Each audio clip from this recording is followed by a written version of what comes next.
Ngizothanda ukuthi ngikubingelele ngiphinde futhi ngikwamukele khona la kuZimi Live. Uma nje ufuna ukuhlezi updated ngokwenzeka khona la eMzansi, ungakhohlwa ke mbukeli ukuthi ke usubscribe kule channel and uphinde phela uklikhe leyo bell for ama notification. So kwivideo ethu namhlanje ke mbukeli ngizokhuluma ngetop 10 yokhozi yengoma ke ngehle ihlukanise unyaka. Ukhozi ke mbukeli ligcine likhiphileke itop 10 yengoma ke ngehle ihlukanise unyaka. Ngizokusholo ke zonke nje ingoma enominatiwe lapha kwi-top 10. Asazi ke impela ukuthi yozala nkomoni kushubileke impela sekuDisember sifikileke leso sikhathi. Ingoma ke yokuqala lapha kwi-top 10 imbukeli ingoma ke ka DJ Kodini ihambisana ke neBig Nazi Hello. Kuthi ke ingoma yesi2 ingoma yakhe kumthandeni ehambisana ke noLwandle Nkulu iParis. Kuthi ke unumber 3 ingoma kadlala Thukzini iPlani. Kuthi ke unumber 4 ingoma kaMluvezi Themba Lami. Kuthi ke unumber 5 ingoma kaKhuzani umjolo lowo. Kuthi ke unumber 6 uMelo and Sleazy imnandi lento. Kuthi ke unumber 7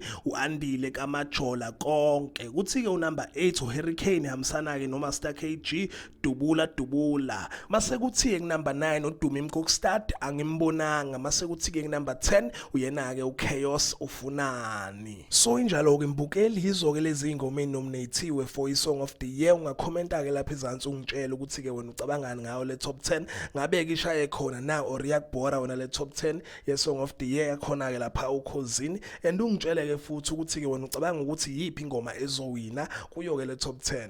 Ungakhomenta ke lapha ezantsi mbukeli yizo ke indaba ade ngikuphathele zona ke lezi ngaloke ukhozi top 10 yakhona yeSong of the Year. Cethu ungakhohlwa ke nje ukuthi ke ulike and usubscribe. Ngithi ke nje danke ngiyazibongela.